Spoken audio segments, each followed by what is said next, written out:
So let's kick things off by talking about, honestly, one of the root problems we see with Israeli SMEs looking to expand abroad. They're stuck selling features. I mean, not just features, overwhelming technical specs, platform capabilities, all that jazz. But the global market, especially in the US and Western Europe, isn't hungry for features. They're looking for someone to solve a real, consequential business pain. And that disconnect? It's everywhere. Yeah, Daniel, I love that you're bringing this up because, look, I had a client just last quarter at Match B2B where the C-suite all wanted more hot words on their homepage. Next gen, cloud native, all the buzz. But buyers just wanted to know, hey, how is this going to shave down our maintenance costs or reduce the headaches for IT? The project kind of stalled out until we pivoted to making the cost reduction and risk factors front and center in their messaging. Then things moved. Let me tell you, Brenda, I've seen these move mountains. I was working with this cybersecurity startup from Haifa, real sharp guys, but they were obsessed with features. Nothing stuck in the States. Only after we mapped out the actual pain moments those US procurement teams faced, liability, compliance risk, whatever, did they finally rewrite their homepage. Suddenly, no more encrypt everything module overload. Just cut your liability exposure, reduce your audit headaches. That's when doors started opening. Like changing the chessboard, right? New moves, new outcomes. Yeah, and if we're being real, none of that great messaging matters if the site itself can't carry it. For any Israeli B2B targeting serious US or EU buyers, you've got to nail the basics. Slim tech stack, super fast load times, and above all, content that makes SDR prospecting workflows actually work. That's how you fuel top-of-funnel activity, not by dumping a PDF library behind a clunky login. Exactly, Brian. And it's more than just a snappy homepage. Think about your infrastructure. Are you properly integrating HubSpot or Salesforce? Do you route inbound chat leads instantly to the right SDR queue? Or are they leaking out as lost MQLs somewhere in the CRM abyss? Most Israeli teams, honestly, tend toward tool sprawl. Their workflows get fragmented instead of streamlined, which kills your conversion rates down the line. Classic mistake, Daniel. Look, your website, think of it as the first move in chess. The opening, right? What happens next depends on your whole system, not just the first page. If analytics, SDR playbooks, and CTAs aren't tightly connected, you're setting yourself up to lose at mid-game. You have to think 5 moves ahead, not just react to where the pawn lands. Let's talk about messaging that really moves the needle. One of my favorites, a water tech client in Israel, their US sales completely stalled out when their site led with product lingo like membrane specs, system components, that sort of stuff. Once we switched it all up to highlight what facility managers actually cared about, like water risk savings, reliable uptime, they closed a 6-figure deal with a major US chain. No magic, just pure relevance, right? Yeah, and on the SDR side, keep it lean and direct. I'm a broken record on this. Headline has to test a pain statement, and the hero section's got to hammer home a result, not a feature. I'm talking reduce security overhead by 30%, or end $20,000 a month in downtime. Something that lives in a CFO's world, not an engineer's fantasy. Start there, iterate constantly on what actually gets replies in meetings. Can I own up to something? I over-engineered a whole content strategy for a SaaS client once. Charts, blogs, endless product explainer videos. Results? Meh. The second we switched the homepage to your delay is costing $10,000 every month. Here's how to stop the bleeding. Conversions jumped. Lesson? Urgency wins. Perfection is nice, but action is what you want globally. Let's dig into what keeps these games sustainable. Continuous web optimization using real data. You should be reviewing your analytics on a regular schedule. It's not a one-and-done activity.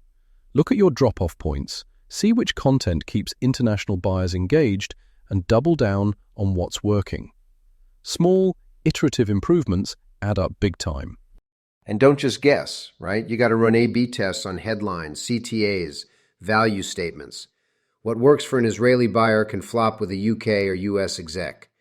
I see teams making changes based on gut feel or what the CEO prefers, when the buyer's already voted with their bounce rates or clicks. Let the data drive it. And I'd say integrate customer feedback too. What's showing up in support tickets, chat logs, survey comments? Those are gold mines. Sometimes a tweak in feature language or a different resource in your FAQ can make a usability nightmare vanish for a global segment. Let's talk alignment, because these global wins don't just happen from the website alone. It's sales and marketing, both rowing in the same boat. If sales is screaming risk reduction, but marketing is still pushing products features, trust me, it confuses global buyers. They spot inconsistency a mile away. Couldn't agree more. I love having cross-team training sessions. Get everyone in a room, sales, SDRs, marketing, even support, and run through real buyer pain points. Sketch out the regional nuances, maybe even role play. It sharpens outreach instantly. And then make it concrete. Set shared KPIs, have monthly alignment reviews. That way, you aren't guessing if messaging consistency is improving. You can see it in the numbers. Both teams chasing the same goals, tracking real global growth. So on localization, it's more than changing words. US buyers, German buyers, Brits, they don't just read different languages. They read between the lines differently. Work with local experts. Do the upfront research. Your value props may need a total rewrite to land right in, say, Germany versus New York. Yes, and you've got to invest in a content process that scales. If you're managing dozens of markets, being able to roll out quick translations or updates without breaking your site structure, that becomes your leverage. The alternative is endless bottlenecks every product cycle. And hey, nothing beats a good local testimonial. Put region-specific success stories front and center. Show you get that market.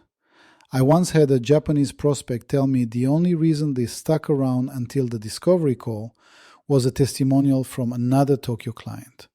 Totally worth the effort. Let's move into measurement. What does success actually look like for a global site? You need hard KPIs, conversion rates, lead quality, engagement metrics, separated by region wherever possible. Gut feelings just don't scale. And don't just track, act. Set up your Google Analytics, HubSpot dashboards, LinkedIn lead flows, wherever your market lives. If you're not seeing where buyers drop off or what content wins attention, you're blind. Find your patterns, then double down on what moves the pipeline. I'd also loop in sales and marketing with that feedback. What's converting on the site versus what's actually closing out on the sales side? When you find gaps, adjust fast. Don't wait 6 months for a big site relaunch. Incremental, data-driven tweaks keep your ROI trending up. All right, buyer personas, massively underrated when going global. Don't just recycle your Israeli SMB persona for the US or Germany. Actually talk to real buyers, interviews, surveys, whatever works. Get into their world. What drives their buying? What stresses them? Which words impress them or turn them off? Definitely. And don't overlook the cultural stuff. A UK tech buyer's frustration points won't always sound like a German CEO's list of obstacles. Build out those segments, spotlight the differences, and you'll win more attention and trust from the get-go. Yes, it's about tailoring the funnel. Develop content and messaging unique to each persona, not one size fits all. Otherwise, you'll burn budget talking to everyone and converting no one, which happens way too often. Let's talk UX for a second. Usability testing with diverse, real users, preferably in your priority international markets, isn't optional. What works for an Israeli browser can be confusing for a Dutch or Texas-based buyer. You want smooth navigation, intuitive paths, local content options. And don't skimp on the tech. Responsive design, pages that load fast everywhere, Support for different devices and connection speeds. These are trust signals. If your global buyer waits 5 seconds for a calculator to load, they're probably gone. I always suggest adding local features too: phone numbers, downloads, visuals that reflect the region. A buyer in Paris won't convert if all your testimonials are from Tel Aviv and the only support line is Israeli. Go the extra mile to show you're really there with them. Optimizing content, for me, starts with a serious audit. Where do you have untranslated pieces or US-centric case studies that make zero sense in Madrid or Berlin? Map those gaps first. Focus on high-traffic and high-intent pages. It's a leverage play. And then make multilingual content part of your DNA, not an afterthought. Invest in professional translation. Build a case study library that fits each region, and make sure your visuals don't accidentally offend. Culture is subtle, and those cues matter when you're building trust. Don't forget to bring in local experts early, before the content even goes live. A regionally fluent content manager catches issues way before they become embarrassing. It's just good insurance for your reputation. Can I double down here? If you want the whole global playbook to work, pipeline nurturing, messaging, the lot, it has to be marketing and sales together. I can't count how many Israeli firms stall out because their teams never sync on what the buyer actually wants. We always recommend joint team sessions, not just for theory, but running through real pain points, scripts, and demos that match how buyers actually think in different regions. Even a single training round can reveal disconnects that save deals down the line. And make alignment quantifiable. Use KPIs. Set up recurring review meetings. Track cross-team performance directly tied to global markets. Without this, you're just hoping for alignment. Real growth is built, not wished. Every market needs its own voice, right? Start with a deep dive audit on what's already live. Does it actually fit local expectations, or just generic English slapped on every page? Prioritize by impact: your hero pages, your biggest lead magnets, top conversion funnels. Then, multilingual everything. Don't shortcut translations, but also visuals, customer stories, those all matter. If someone in France only sees US logos and US phrasing, you're not speaking their language, even if technically it's French. Bring the local experts into your creation process from the start. Saves headaches and rewrites later, trust me. The further you wait, the costlier those fixes get, especially if you're running paid campaigns that just bounce in market. It's bigger than just updating content for regions. You need a global web strategy, cross-functional, involving marketing, sales, and those in-market voices. Otherwise, you'll have a Frankenstein website with no real cohesion. And that takes structure. A shared content calendar so campaigns, launches, and cultural events can all sync with when and how you update the site. Evergreen process, not one-offs that get lost between launches. Centralized content management isn't just a buzzword here. It means faster updates, less room for mistakes, and one source of truth for everyone. Makes scaling global content possible without endless back and forths. If you want localization to scale, you need process. Set up workflows. Appoint a local content champion in each region. They keep translations fresh and culturally accurate. Local accountability wins every time over a centralized-only approach. Yep, then build a content vault. Save localized case studies, visuals, and testimonials for future use. Save so much time when expanding to a new region or updating an offer. No more starting from scratch every time. And train your teams. I know I say it a lot, but ongoing learning around regional trends keeps everyone sharp. Tastes and expectations shift. Your content should too, at the pace of the market, not at the pace of your internal review cycles. Showcasing real customer wins? Still unbeatable, especially when you highlight region-specific case studies and testimonials. Buyers want to know, has this actually delivered value for someone facing the same problems in their own language and context? And onboarding's another hidden opportunity. Tailor new client guides and support materials to region-specific pain points, helps them reach value faster, improves satisfaction, and sets the stage for long-term relationships everywhere. Referral programs are powerful too. Regionally targeted incentives work wonders. Happy customers in Germany who bring in a peer are way more convincing than the flashiest paid ad you can run in Berlin. If you're not actively seeking feedback from international clients, you're missing out. Regular surveys, interviews, sometimes just a 10-minute call can reveal changes in pain points that lead to a whole new web campaign. And the feedback loop needs to run both ways. Insights from your frontline sales or support team should hit the content, product, and marketing teams fast. That's how you adapt, not by looking in the rearview mirror. Then, prioritize. Use that feedback data to make fast updates.